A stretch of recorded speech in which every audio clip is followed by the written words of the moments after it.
Now, at the Food Buying Club, we believe that every mother should be able to feed their kid.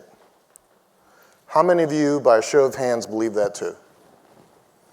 Exactly. But that's not true. That's especially not true in Philadelphia. And that came really like to a poignant moment for me one day when I met one of our community moms and I was like trying to talk to her. And she was very anxious. She was actually like very upset and stressed out. And I'm like, why? She goes, I have to go food shopping. You have to go food shopping? Okay, everybody goes food shopping, right? But she seemed unusually stressed out.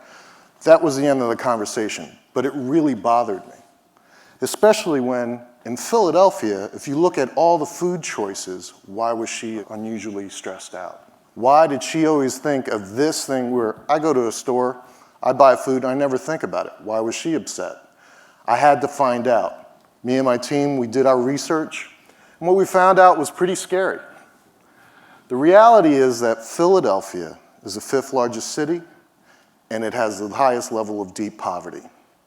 And in the area that we deal with, what we found out was that mom and a lot of other moms make about $15,000 or less to feed a family of 4. Just want you to take a moment and think about that. Whatever you make annually, they make demonstrably less, and a large portion of our families make less than $5,000 a year. Now, in the particular area that we service in eastern North Philadelphia, almost half of the population is food insecure. And here's the funny part. APM actually developed one of the first, well, second, community development organizations. Like, we built a supermarket just to alleviate a food desert, and it still did not answer the problem. So what are we gonna do about that? The other thing, because of that, we have high rates of diabetes, obesity, and hypertension. So we went to the drawing board, and we figured out, okay, what are we gonna do about it? Well, we asked the families, what do you want? Well, this was our duh moment. You know how you talk about aha moments? We asked them, and they told us, we want the highest quality food at the cheapest price. Duh. Everybody wants the highest quality food at the cheapest price. Now, we're not in the food business. That's not what we do at APM. But we had to try. We then said, we're concerned, we have to do it, we have to figure it out. So we went and figured out, okay, what could we do? We had to look at what we had. What assets did we have? Well, the first asset we realized is that we have the Philadelphia wholesale market. It's a great market. It's open to the public. It's 5 football fields long. It houses 24 small businesses, and they provide fruits and vegetables to all of the supermarkets and restaurants in the area. Then we realized, what else do we have? We have people and partners, okay? The issue was, how do we get that to them? So this is what we came up with. It's not a new idea. This is a hub and spoke model. This is what FedEx uses, right? We leverage what we had, the need of the families, and then the resource of the Philadelphia wholesale market.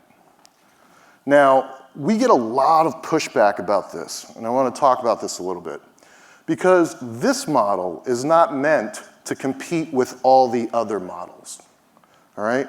This model was designed specifically to address the need of that mom who's making $5,000 to $15,000 a year. Yes, they care about quality food, but they just can't afford it.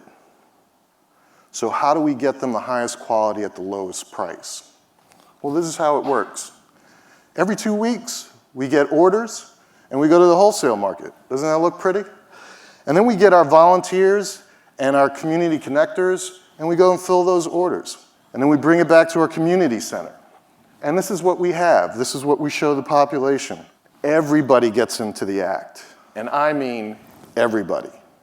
If you want to eat, you got to work.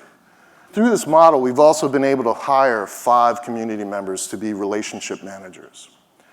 Now, what does this mean to our community?